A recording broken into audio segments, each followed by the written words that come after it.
first pick. And the question is, which one is it going to come up? It's still going to be the Odin first, but I am slowly but surely anticipating either they will ban it or pick the Cucullin. It's going to be Scotty taking his way as well from Astral Authority, not looking to have to deal with that against Elevate, and for good reason. You want to have your Hunter in a boxing matchup that he can actually contest with, and probably not going to be able to find that when the enemy team's able to run that Scotty. Opting right back into the Chronos for that second ban, and Sol going to be out for Astral Authority. I don't think she was banned in that position before, but she was still banned in the last match. And we're going to see Artio make it through and picked up immediately.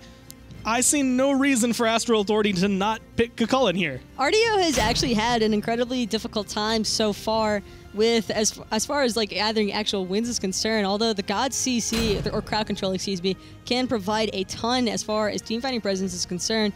I think a lot of teams have just been struggling with the aspect of falling behind as a whole, really making it difficult for Artio to shine, but that's not going to be the case here for Astral Authority. Early game seems to be their state of mind with that Cucullin and Zeus. Yeah, so far, one of these things is not like the other. Zeus being locked in, haven't seen him in a while, but he brought in the Nox last game, so Covey potentially looking to bring that into the mid lane. If Transonics is really feeling himself, he's going to be going back to like 2012 and trying to play some ADC Zeus, but I just don't see that one happening.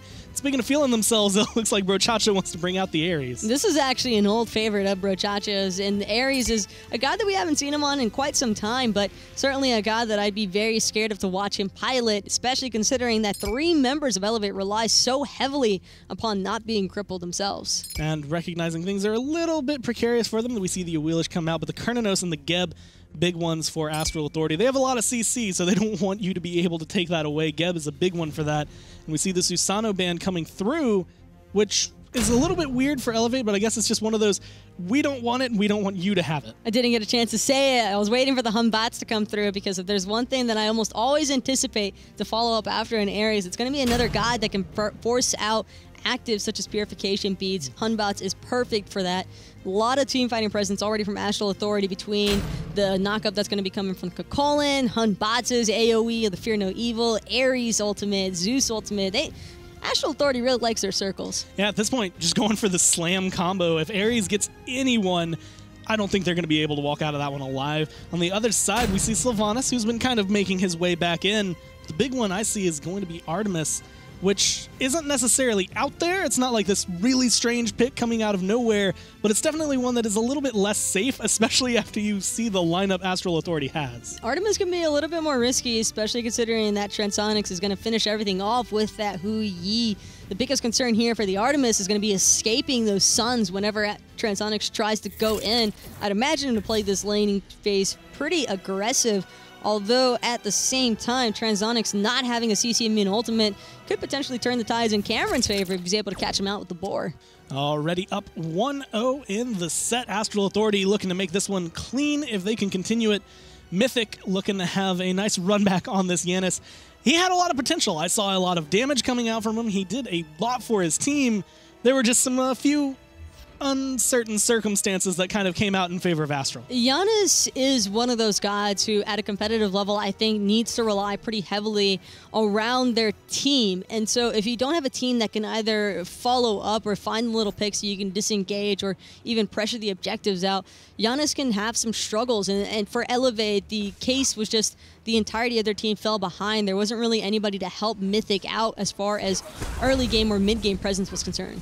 What I really like is Brochacho, not only can he beat up this Artemis with those chains, but Yanis will not be able to walk through those walls as easily anymore if Brochacho is on point. And after last game, I'm sure he's feeling himself here, so I don't expect him to be a little bit off. But Neximus not going to be missing too much in this lane except all of the experience that's going to be marching down it. And now sent back to base. At this point, Dr. L very low. Wolves still doing Wolves things. Going to be chasing him down. He's only level 1, but he wants to fight. He's got the backup of his boys, though. Mythic and Visions making that rotation. Coming up huge, actually, for Dr. L. Otherwise, I'm certain he would have lost that speed buff. Now, Wolves and Chaotic Purpose forced back into the lane to try and secure level 2 off the wave. And they will do so, and they also still have their buffs to farm out themselves. I think the only thing more worrisome for Neximus than knowing last game that we saw Wolves get aggressive is being able to see what Wolves did last game and know that he's running it back much faster this time on the Cucullin. Hopefully not going to go get too far ahead of himself. Some things that players do occasionally end up doing is if you play the same god twice in a row, The beginning of the next game, you forget I'm not as strong as I once was, so you go a little bit too ham and end up paying for it, but it seems like Wolves keeping that under control. As long as Wolves can keep his early aggression in check and never really overextend, that's the important part. You don't want to over-aggress, but speaking of aggression, Transonics already pushing Cameron back to his tower line, trying to remind him that Hui's probably got the advantage in this dual lane. And going to be able to kind of box him out throughout this. He is going to be a level behind right now, or just maybe half a wave at this point going forward for it, but still going to have overall an advantage. Artemis can have a huge tide-turning ultimate if played properly. Cameron was in that position last game, but things just never really worked out for his team. Neximus coming back to the lane, getting a nice welcome back from Wolves, was just going to be, hey, you're at half health already. Really liking the itemization choice from Transonics, though, at the start of this game. Last game on the Jingwei, we saw him building off into those Devourer Gauntlets first, but this time around, he'd rather prioritize the boots, and this being because he wants to have as much mobility as possible to really shut Cameron out of the phase or the laning phase early on. Especially because Artemis, the only real getaway she has is to be able to move a little bit faster and run away from you. So being able to lock that down, and with potentially stuns coming out from Transonics as long as he hits his shots, things are going to go their way as Chaotic Purpose taking a little bit of poke, but it doesn't seem like he's too worried about it because at this point, they're still coming off of the high and the gold early on that he has that first blood kill on his belt.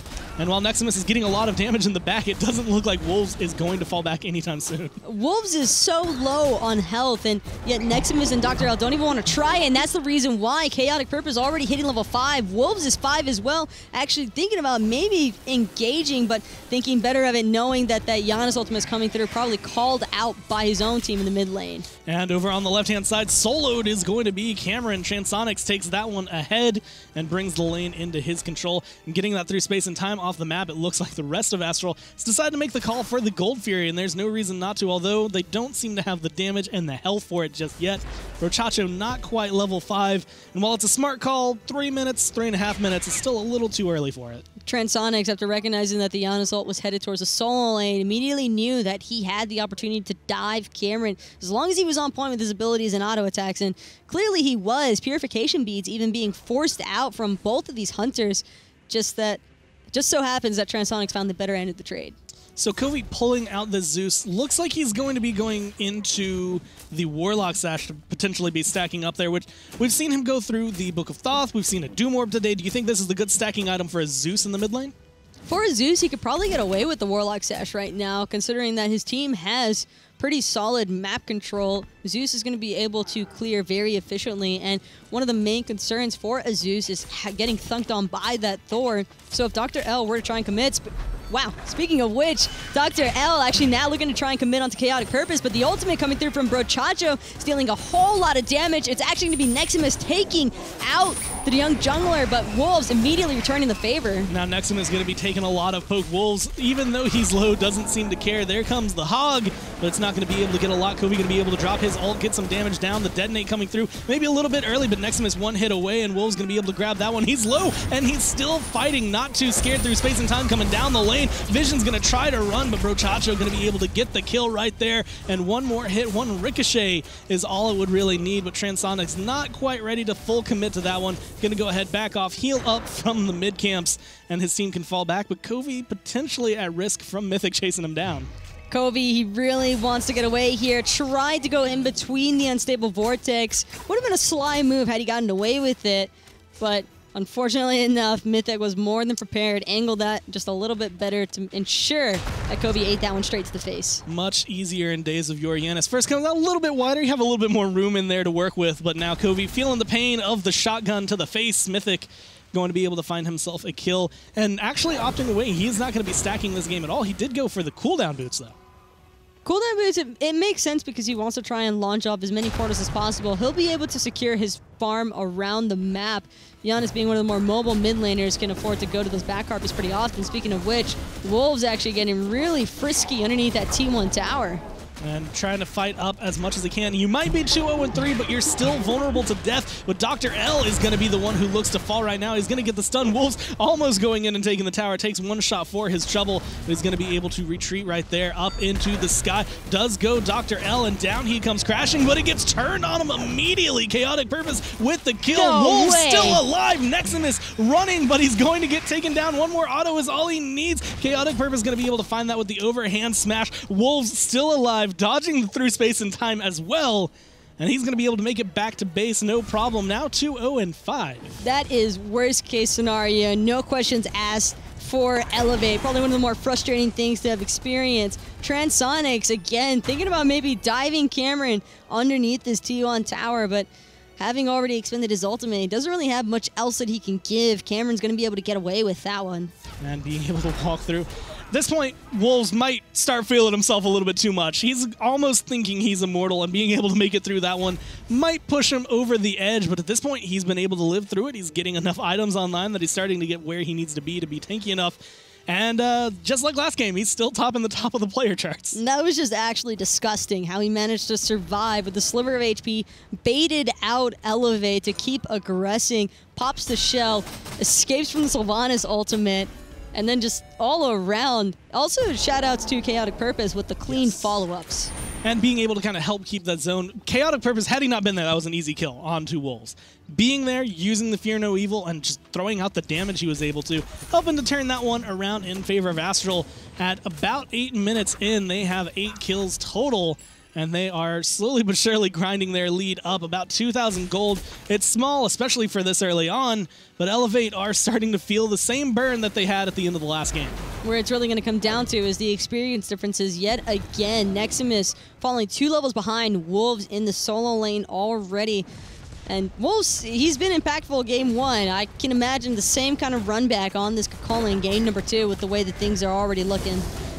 Already under the tower, up into the sky, does go Dr. L, looking to come crashing down. Has potential for a 2-man stun, but it seems like he's going to wait on it. Not going to be able to find both, but he does find Chaotic Purpose. The ult coming out from Wolves is a good bait as he does teleport on out of there.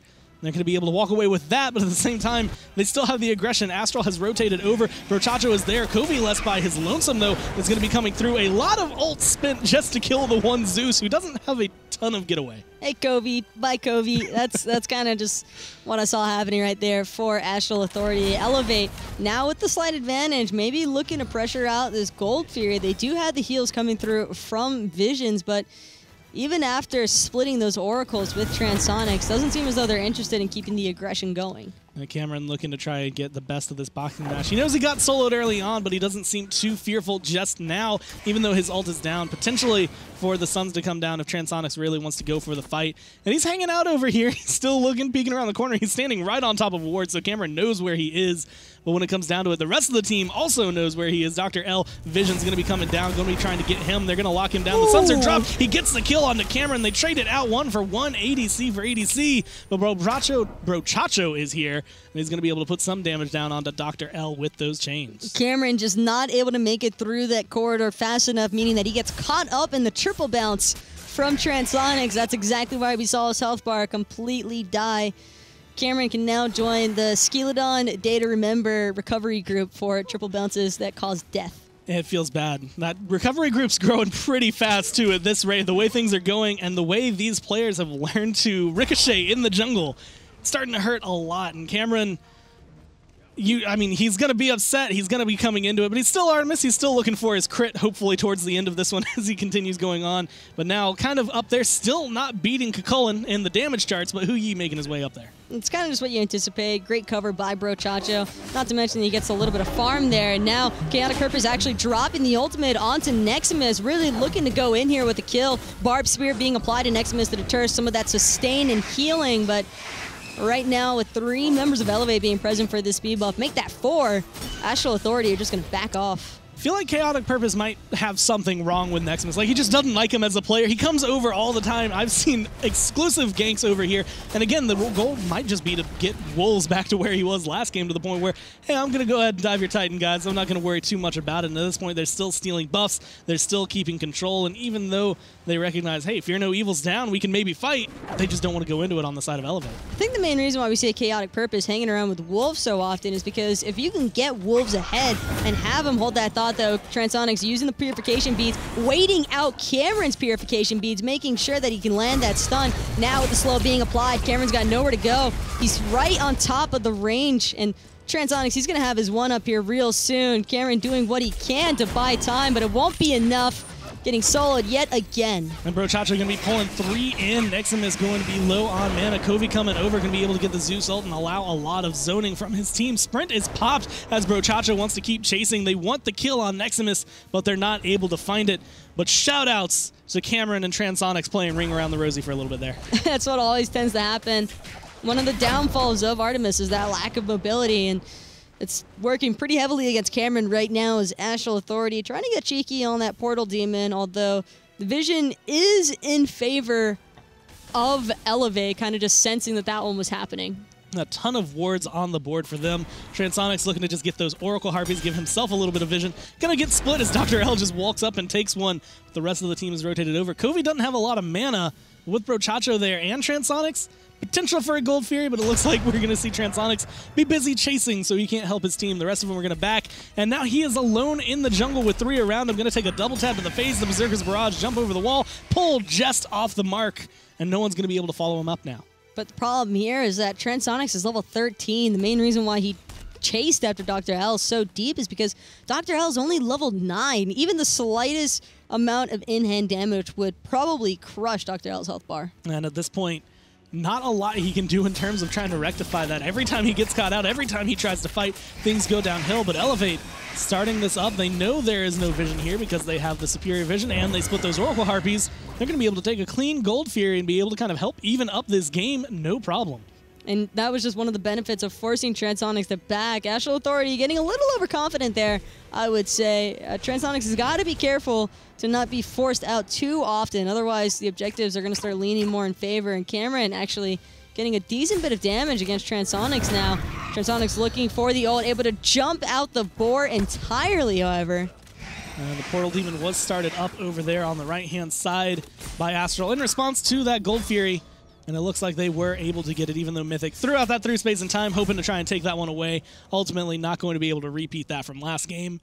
The way things are standing, gold-wise, not too far behind. We saw just a second ago, though, experience-wise, and if you just look at the numbers on the bottom, it's starting to hurt for Elevate, mainly when you look at the solo and the jungle, a lot in favor of Astral. And that's probably the primary issue here for Elevate, is that their solo and jungler are so far behind, because those are two pretty huge key components whenever you're trying to get these team fights going. Meanwhile, Elevate trying to take what advantages they can, looking to force out this T1 tower. It's going to be Transonics being the lone defender, and he's just going to get ulted down.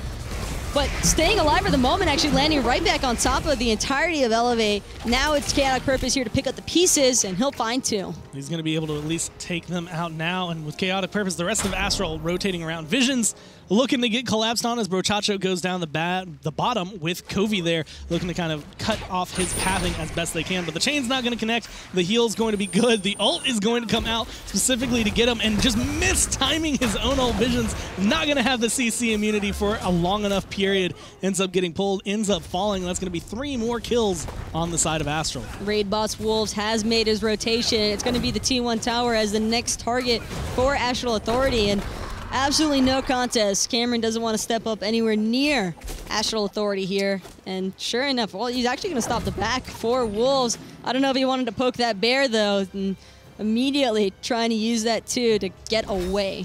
Wolves is probably, out of the 3 that you could stop, the one you didn't want to box, just because he is the one who will continue to fight you. It's not going to be, hey, I stopped your back, haha, I'm a little annoying. It's going to, you stopped my back? What? I'm going to come for you now. But he's going to fall back at this point. He's not going to get that aggressive just yet, because he's still a little bit behind where he wants to be. I mean, 4-1-5. He's feeling himself still, but he's just not quite at that point where he's going to be 20 minutes last game Wolves. And already, Brochacho again looking to get the pressure off onto Dr. L. Mythic has made his way back to the mid lane, though, and Cameron looks like Elevate are trying to make this grouping happen. See if maybe they could take away a T1 tower in the mid lane themselves. Looking at Covey, unfortunately for him, he's looking like kind of, right now, the weak link. I mean, he's playing Zeus, so it's kind of expected that he's not going to be exactly where he wants to be.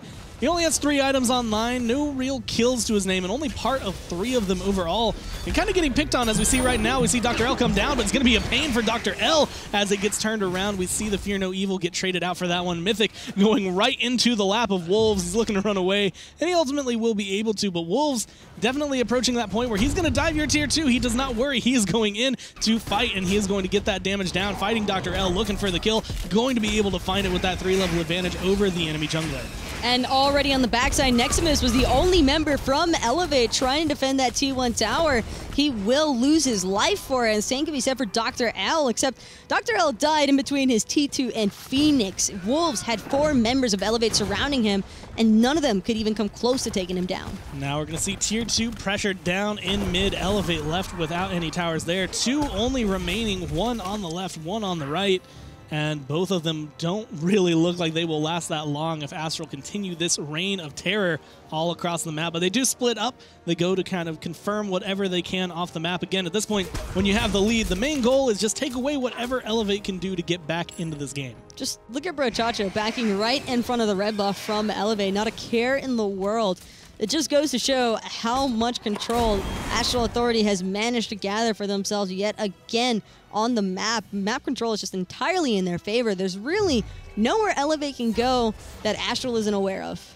At this point, Wolves starting to get a little out of hand the way he was last game. He has 5 levels over Neximus. And as we just saw, he doesn't mind diving in tier 2 and potentially going for the Phoenix if need be as he gets aggressive. And that's kind of what spelled a little bit of the end for Elevate, was Wolves just keeping them in control and keeping them distracted all the time over here on the right-hand lane. Even though last game we saw what Cameron is doing now, the split push to try and get some of those towers, they just weren't able to get that part of the map back. Transonic just a little bit off the mark with that ricochet, but he just got baited in by Cameron, actually. There's going to be 3 members from Elevate trying to take out the Young Hunter from Astral Authority, and they will be successful. Cameron finally getting a little bit of revenge, even if it came at the assistance of 2 other teammates. Now the rest of the team going to be going forward. Cameron actually going through a portal. Brochacho just off the mark with those chains, and 1 more portal going to be keeping Cameron safe. If you don't have the mobility, give your team the mobility. Mythic going to be able to help out that Artemis getting away there. Always great whenever your mid laner shows proficient map awareness. And that's something that Mythic has done an excellent job of in both of these games, realistically, on that Giannis. Just constantly trying to portal his teammates out of danger, even though it might not always be successful just because of how much damage Astral Authority is outputting. It's the thought that counts. At this point, they're looking at Cameron and honestly trying to get Dr. L farmed back up. He's still level 13, but with Covey and Wolves coming over here, they're looking to try and put him down. Even going through the wall, Brochacho's waiting in the jungle with the rest of the team, but here comes the Fear No Evil on the Gold Fury, gonna go the way of Elevate. No, actually onto Astral Authority there as they pick that one up, steal it away right out under the nose from Elevate, and they're gonna continue their aggression. The ult drop down from Covey to get that extra damage. Dr. L trying to teleport and get away here. Chaotic Purpose going to get a nice passive crit to be able to take down Cameron. While they weren't able to find the kills, they get the Gold Fury and the ADC, and at this point they're feeling happy. They might even be able to pick up this Gold Fury afterwards, and Kobe's got to be feeling pretty good about things right now. At the start of this match, we saw him fall a couple of times, and he's really just been the sacrificial lamb, I'd say, in both of these matches. Elevate just dropping 2-3 ults every single time, and I mean, this is a perfectly fair game. Fire Giant, there's really nobody around from Elevate to try and contest. Brochacho trying to go on a roller coaster ride, though, from that Fire Giant knockup, and they will be able to slay the Fire Giant, get that nice FG buff running around them, and back into base just to buy up some more items. That almost looked like he was just getting knocked up on purpose. Like, he was just having fun with it. He knew he wasn't going to die ultimately, but towards the end of it, now 5 members with Fire Giant. Brochacho, not exactly the impact I thought he was going to have. I thought he was going to be way more aggressive on this Ares, but still having a decent impact. I mean, at 1-0-5, you know you are still hurting away on Elevate. The problem is that Brochacho doesn't have to play super aggressive on the Ares. He didn't even opt for the blink. What's been happening is you've got the initiation from Chaotic Purpose on this Hunbots. He's just been going in with that blink, dropping the Fear No Evil, burning out actives, and it makes things all too easy for Brochacho to just slowly walk up to them or even sprint up to them for that engage and just either ult everybody in the vicinity or just drop some chains, and the cripple is still more than enough to help Astral Authority clean up those kills. Elevate losing their right-hand tier 2 now. The only one left standing It's going to be the one they have in the duo lane. Up into the sky is going to go Dr. L down, crashing onto Transonics, looking for the kill. The Aegis, the bead's going to come out. He's going to jump over the wall, patiently waiting, though. The tap going to come through with the stun. Transonics is getting low, but he looks to be safe. The rest of his team is around, and now Cameron going to find himself up against the wall, stuck between that and the monkey, and Chaotic Purpose going to be able to confirm that kill, no problem. And now Wolves looking to lead the way with Brochacho to just find these kills. Neximus, unfortunately, going to be the primary target of this aggression. They're going to be chasing him down. One more hit, all it takes. Covey going to find his first kill of the game with that one, and now they're going to be aggressing down forward past the tier 2. They don't even care about getting the tower. They're going to go in. They're going to get 4 kills. They are going to be aggressing down this mid lane to find this Phoenix and try to find the win here as they go forward. And Astral putting themselves in position to find a 2-0. Visions is the only member left remaining for Elevate, and as a Sylvanas with no ultimate, there's probably not a very good chance for him to be able to hold off Astral Authority much longer. Thankfully enough for him, though, he won't have to worry about that because Astral rather play it safe over being sorry, looking to take away that T2 tower that was left standing in the left-hand lane, making that Titan just as weak as possible, and now looking to put their siege onto the left-hand Phoenix. 10, 1, and 5 right now. The unsung hero, the Hunbats coming through. Phoenix on the left-hand side, gonna fall down as Neximus going in, trying to find whatever he can to help his team. The Fear No Evil gonna be good, though. Neximus going to be the first one going down. Dr. L landed in the Fear No Evil and is gonna get CC'd because of it. Now he's gonna be taken down. Chaotic Purpose gets the credit for that one, and into the fountain they go, but only one lives. Neximus 1v5 doing his best, but the Titans, the target, Astral Authority, opening it up 25-7, almost over a 15k gold lead. At this point, they're going to be able to continue this aggression while Neximus is trying. It's going to be the deicide, and it's going to be the win. Wolves tanking up this Titan, actually still not able to go down quite yet.